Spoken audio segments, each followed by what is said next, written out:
Daniel Vorcaro é preso pela Polícia Federal em nova operação sobre o Banco Master. E você vai ver também.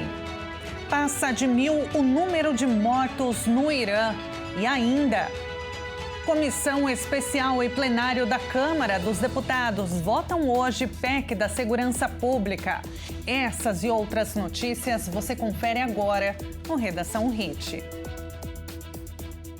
Olá, muito bom dia para você, 11 horas e 30 minutos agora, pelo horário de Brasília. Bom dia, seja muito bem-vindo, você que decidiu ficar bem informado no Redação Hit, primeira edição. Vamos agora conferir os destaques desta quarta-feira, 4 de março de 2026. O dono do Banco Master, Daniel Vorcaro, foi preso pela Polícia Federal em uma nova fase da Operação Compliance Zero. A investigação aponta o esquema bilionário de fraudes financeiras envolvendo a venda de títulos de crédito falsos. O banqueiro Daniel Vorcaro foi levado para a Superintendência da Polícia Federal em São Paulo. Ele é um dos investigados sobre o esquema bilionário de fraudes financeiras envolvendo a venda de títulos de crédito falsos. Além do dono do Banco Master, o cunhado dele, Fabiano Zettel, também é alvo de mandado de prisão. Há ainda outros 2 mandados de prisão preventiva e 15 de busca e apreensão, expedidos pelo Supremo Tribunal Federal em São Paulo e Minas Gerais. A prisão de Vorcaro aconteceu na terceira fase, Operação Compliance Zero. A ação, segundo a PF, tem o objetivo de investigar a possível prática dos crimes de ameaça, corrupção, lavagem de dinheiro e invasão de dispositivos informáticos, praticados por organização criminosa. O nome da operação é uma referência à falta de controles internos nas instituições envolvidas para evitar crimes de gestão fraudulenta, lavagem de dinheiro e manipulação de mercado. A medida foi autorizada pelo ministro do STF, André Mendonça, do Supremo Tribunal Federal, em sua primeira ação como relator do caso, que assumiu no mês passado. Também foram determinadas ordens de afastamento de cargos públicos e sequestro e bloqueio de bens, no montante de até 22 bilhões de reais, com o objetivo de interromper a movimentação de ativos vinculados ao grupo investigado e preservar valores potencialmente relacionados às práticas ilícitas apuradas. Vorcaro já havia sido preso em novembro do ano passado ao tentar embarcar para a Europa em um avião particular que sairia do aeroporto de Guarulhos, na Grande São Paulo. Para a PF, não havia dúvidas de que ele iria fugir do país. A decisão do ministro do Supremo, André Mendonça, de mandar prender Vorcaro é resultado de troca de mensagens encontradas em seu celular. As mensagens compartilhadas pelo banqueiro em seu aparelho continham um plano para retalhar um jornalista por publicar informações sobre os crimes investigados. Em um grupo batizado A Turma, Vorcaro teria planejado uma ação contra o colunista da CBN e do jornal O Globo, Lauro Jardim. A ideia era primeiro monitorá-lo e descobrir coisas ruins sobre ele. Depois, simular um assalto para quebrar os dentes do jornalista. E é claro que a gente vai continuar acompanhando todas as atualizações sobre essa operação. O prefeito e o vice de Macapá, no Amapá, foram afastados de seus cargos. A Polícia Federal encontrou indícios de desvios em licitações de obras na área da saúde do município. O Supremo Tribunal Federal autorizou 13 mandados de busca e apreensão e o afastamento de servidores da capital do Amapá. Entre os servidores afastados estão o próprio prefeito, Dr. Furlan, o vice-prefeito, Mário Neto, a secretária de Saúde, Érica Aimoré e o presidente da Comissão Permanente de Licitação da Prefeitura. A Polícia Federal apontou que há suspeita de desvios em licitações das obras do Hospital Geral Municipal de Macapá, com orçamento estimado em cerca de 70 milhões de reais. Endereços ligados ao prefeito de Macapá, Dr. Furlan, são alvo de uma operação da Polícia Federal contra fraude em licitações na saúde. Além da capital do Amapá, a segunda fase da Operação Paroxismo cumpre mandados em Belém, Pará e em Natal, no Rio Grande do Norte. Em Macapá, endereços ligados ao prefeito da capital foram alvo de mandados de busca e apreensão. A ação cumpre a determinação que afastou servidores por 60 dias à capital e em Belém, Pará e Natal, no Rio Grande do Norte. Em Macapá, endereços ligados ao prefeito da capital foram alvo de mandados de busca e apreensão. De acordo com as investigações, há indícios de um esquema criminoso envolvendo agentes públicos e empresários, voltado ao direcionamento da licitação, desvio de recursos públicos e lavagem de dinheiro. O contrato sob suspeita foi firmado pela Secretaria Municipal de Saúde de Macapá. Segundo a PF, o grupo teria atuado para manipular o processo licitatório e garantir vantagens indevidas em contratos milionários. Além disso, a suspeita de que parte dos recursos destinados à obra tenha sido desviada e posteriormente lavado por meio de movimentações financeiras irregulares. E a gente fala agora sobre a guerra no Oriente Médio. A agência oficial iraniana IRNA divulgou nesta quarta-feira que mais de 1.000 pessoas morreram, entre civis e militares no país, por conta da ofensiva de Israel e dos Estados Unidos lançada no último sábado. O balanço oficial anterior, divulgado na terça-feira pelo Crescente Vermelho iraniano, apontava 787 mortos. Em meio aos bombardeios, o Irã decidiu adiar o funeral de Estado de seu líder supremo, Ali Khamenei, inicialmente previsto para começar na noite de hoje em Teherã. Khamenei, que tinha 86 anos e que estava no poder desde 1989, faleceu em um bombardeio no sábado. O enterro vai acontecer na cidade de Mashhad, nordeste do país, de onde era natural. O regime iraniano afirmou que trabalha para designar rapidamente um novo ayatolá. Mas o ministro da Defesa de Israel ameaçou eliminar qualquer dirigente iraniano escolhido para suceder o líder supremo Ali Khamenei. Também nesta quarta-feira, o exército de Israel anunciou uma nova onda de ataques contra Teherã. De acordo com o comunicado militar, a Força Aérea Israelense iniciou uma série de ataques em larga escala contra alvos do regime terrorista iraniano em Teherã. E em um encontro com o chanceler alemão na Casa Branca, Donald Trump defendeu os ataques americanos contra o país iraniano. Ele falou que agiu para evitar uma ofensiva iminente de Teherã. O presidente dos Estados Unidos, Donald Trump, recebeu na Casa Branca nesta terça-feira o chanceler alemão Friedrich Merz. No Salão Oval, o republicano conversou com repórteres sobre a guerra no Oriente Médio e falou que levou Washington a atacar o Irã. Estávamos tendo negociações com esses lunáticos. E, na minha opinião, eles iam atacar primeiro. Eles iam atacar se não fizéssemos nada. Eles iam atacar primeiro. Eu senti isso fortemente. E nós temos grandes negociadores, grandes pessoas. Pessoas que fazem isso com muito sucesso e que fizeram isso a vida inteira, com muito sucesso. E com base no rumo que a negociação estava tomando, acho que eles iam atacar primeiro. E eu não queria que isso acontecesse. Então, se é que algo aconteceu, talvez eu tenha forçado a mão de Israel. Trump acrescentou que a maioria dos dirigentes iranianos, que Washington via como possíveis sucessores para o ayatolá Ali Khamenei, morto no sábado, também foram eliminados, segundo relatos. Acho que o pior cenário seria fazermos isso e depois alguém assumir que seja tão ruim quanto a pessoa anterior. Isso pode acontecer. Não queremos que isso aconteça. Provavelmente seria o pior. Você passa por isso tudo e depois, em 5 anos, percebe que colocou alguém lá que não era o melhor. Então gostaríamos de ver alguém lá que vai devolver o país ao povo. E vamos ver o que acontece com o povo. Sabe, eles têm a sua chance. E nós dissemos, não façam isso ainda. Se vocês vão sair para protestar, não façam isso ainda. Está muito perigoso lá fora. Estão sendo lançadas muitas bombas. Segundo o presidente americano, a Marinha, a Força Aérea e os sistemas de detecção aérea do Irã foram destruídos nos ataques lançados por Washington e Israel.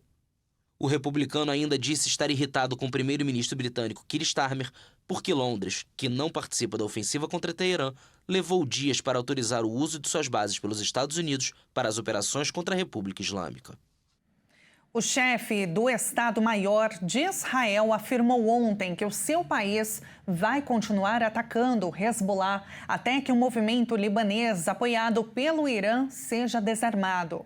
Há mais de 58 mil deslocados no Líbano devido aos ataques israelenses. O chefe do Estado-Maior de Israel, Eyal Zamir, afirmou que seu país continuará atacando o Hezbollah até que o movimento libanês apoiado pelo Irã seja desarmado. Estamos determinados a eliminar a ameaça que o Hezbollah representa e não vamos parar até que essa organização seja desarmada. Os ataques de Israel contra o Líbano deslocaram mais de 58 mil pessoas, informaram as autoridades libanesas devido à ofensiva do exército israelense. Segundo a unidade de gestão de desastres do governo do Líbano, esse número é o dobro do informado na segunda-feira. O exército israelense bombardeia há 2 dias sem parar seus redutos e avança em território libanês para criar uma zona de amortecimento. E países como Espanha e o Canadá se pronunciaram sobre os ataques no Irã e criticaram a guerra lançada pelos Estados Unidos e por Israel. O primeiro-ministro espanhol, o socialista Pedro Sánchez, respondeu nesta quarta-feira com um não à guerra às críticas do presidente americano Donald Trump por não ceder suas bases aéreas para os ataques ao Irã. Sánchez disse que a posição do governo da Espanha resume-se em 3 palavras: não à guerra. Da Casa Branca, a resposta de Trump à decisão de não permitir o uso das bases de rota em Morón, no sul da Espanha, foi contundente. Ele ameaçou suspender o comércio entre os 2 países, classificando a decisão espanhola como hostil. A tensão entre Sánchez e Estados Unidos fica ainda maior pela recusa do governo espanhol em gastar 5% de seu PIB em defesa, exigido por Trump aos aliados da OTAN, e a tensão com Israel durante sua ofensiva em Gaza. Já o primeiro-ministro do Canadá, Mark Carney, afirmou hoje que os ataques contra o Irã são incompatíveis com o direito internacional. E essa guerra desencadeada no Oriente Médio após os ataques no último sábado pode impactar todo o Brasil. Pode ter impactos aqui no Brasil.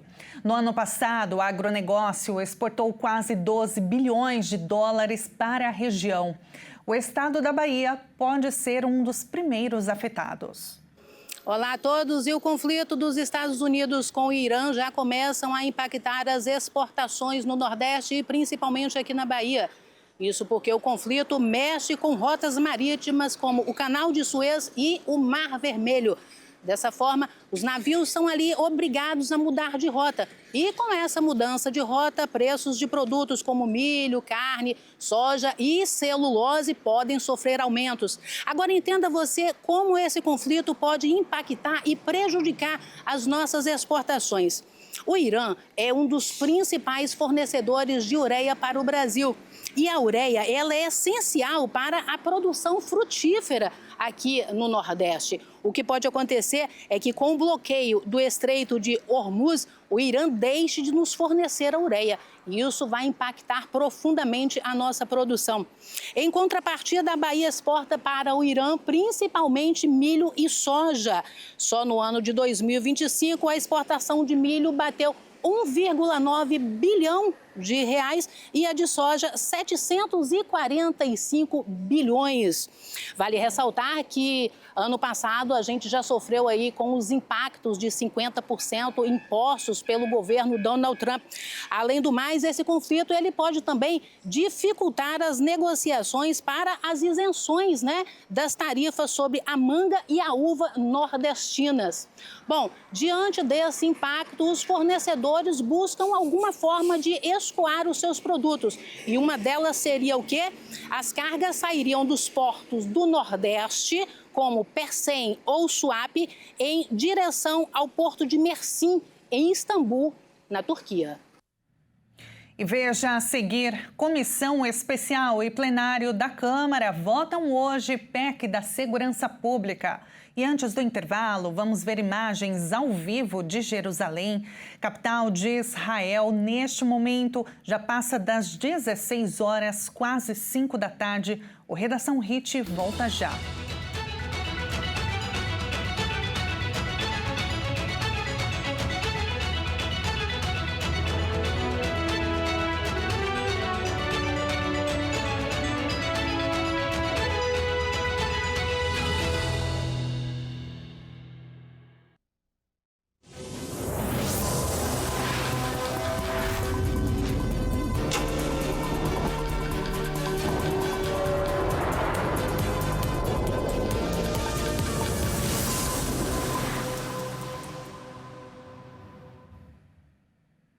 E o Redação Hits está de volta com as principais notícias.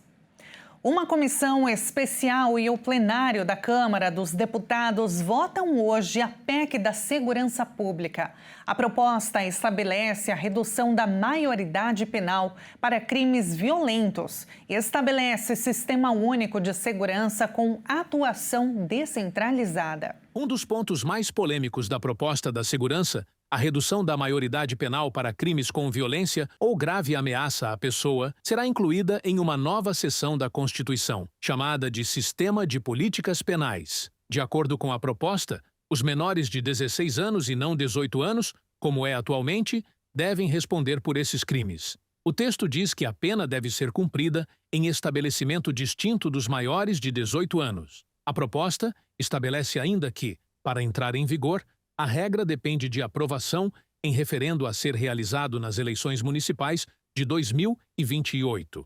A PEC propõe que uma lei vai definir os agravantes nos casos de atuação de organizações criminosas de alta periculosidade. Segundo a proposta, esta lei deve fixar penas maiores aos seus integrantes e líderes, proporcionais às posições hierárquicas, bem como aos autores de crimes cometidos com violência ou grave ameaça, além de propor restrições, como a obrigatoriedade de prisão em estabelecimento penal estadual ou federal de segurança máxima ou de natureza especial, proibição da liberdade provisória, com ou sem fiança, proibição de concessão de saída temporária, expropriação de todo e qualquer bem envolvido com as atividades criminosas. A PEC também amplia as possibilidades de suspensão ou perda de direitos políticos, prevendo que isso ocorra não apenas quando não cabem mais recursos, mas também durante a prisão provisória.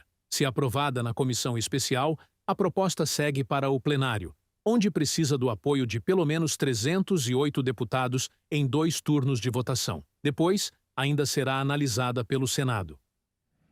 O pai de um adolescente que matou 4 pessoas em um ataque a tiros em uma escola dos Estados Unidos foi declarado culpado do assassinato e homicídio culposo.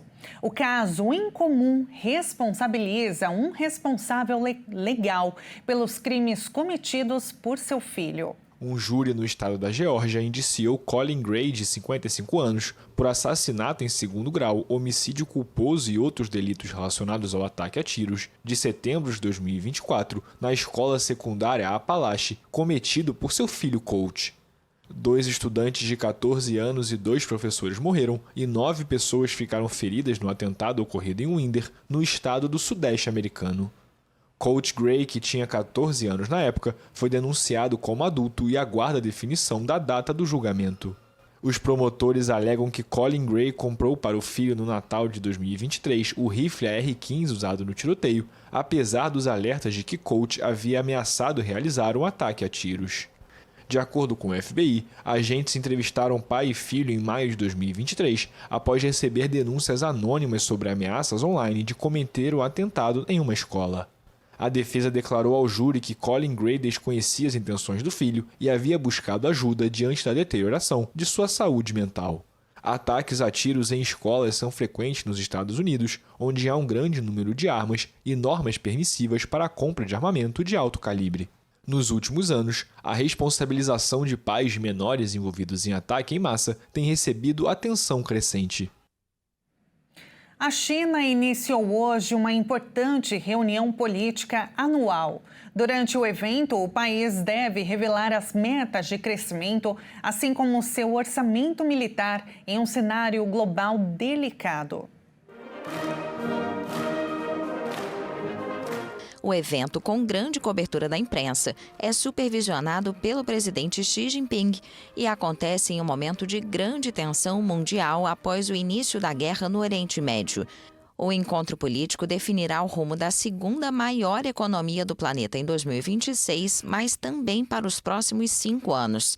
Até o momento, o governo não deu qualquer indício de que a guerra no Oriente Médio poderia ter um impacto no encontro dedicado em grande parte a definir a política interna. Mas analistas esperam que as 2 sessões confirmem o rumo definido pelo presidente Xi e estão atentos a qualquer possível indício de mudança política anunciada no Grande Salão do Povo.